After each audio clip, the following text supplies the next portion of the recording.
കാസർഗോഡിന് പിന്നാലെ കണ്ണൂരിലും കാൽ കഴുകൽ വിവാദം. ശ്രീകണ്ഠപുരം വിവേകാനന്ദ വിദ്യാപീഠത്തിലെ അധ്യാപകർ മറ്റൊരു സ്കൂളിൽ നിന്ന് വിരമിച്ച അധ്യാപകന്റെ കാൽ കഴുകിയ ശേഷം വിദ്യാർത്ഥികളെ കൊണ്ട് പൂവിട്ട് പൂജ നടത്തിയതാണ് വിവാദമായത്. നിഖിൽ അളവൂർ നമുക്കൊപ്പം ചേരുകയാണ്. നിഖിൽ, ഈ സ്കൂളിൽ എന്താണ് സംഭവിച്ചത്? ബിന്നിലെ ഗുരുപൂർണിമ ദിനത്തിന്റെ ഭാഗമായാണ് ശ്രീകണ്ഠാപുരത്തെ സ്കൂളിൽ ഇത്തരത്തിലൊരു സംഭവം നടക്കുന്നത്. വിവേകാനന്ദ വിദ്യാപീഠം എന്ന RSSന്റെ നിയന്ത്രണത്തിലുള്ള RSSുമായി സഹകരിച്ച് പ്രവർത്തിക്കുന്ന ഒരു മാനേജ്മെന്റിന്റെ കീഴിലുള്ള സ്കൂളാണ്. അവിടെയാണ് ഇത്തരത്തിലൊരു പൂജ നടത്തിയത്.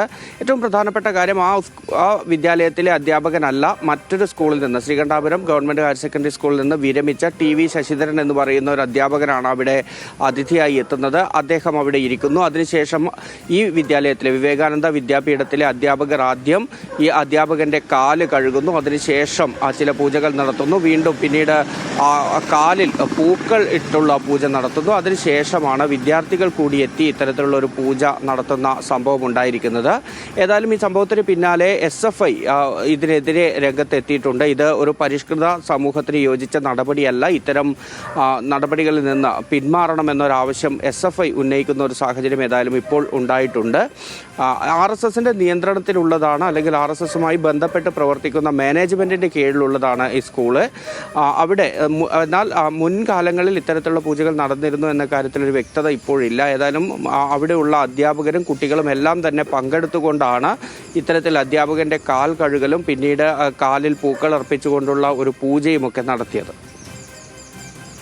നിഖിൽ, ഒരു കാര്യം കൂടി, ഇതിലിപ്പോൾ ഈ സ്കൂൾ മാനേജ്മെന്റ് RSS നിയന്ത്രണത്തിലുള്ള സ്കൂളാണെന്ന് പറയുന്നുണ്ടല്ലോ. സ്കൂൾ മാനേജ്മെന്റ് എന്തെങ്കിലും വിശദീകരണം നൽകുന്നുണ്ടോ?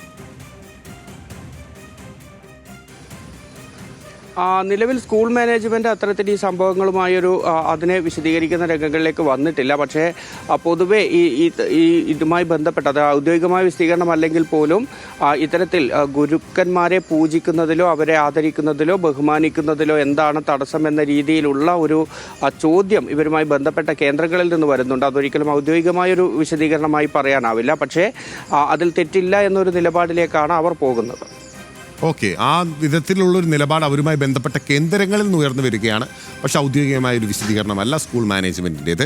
നിഖിൽ അളവൂരാണ് വിവരങ്ങളുമായി നമുക്കൊപ്പം ചേർന്നത്.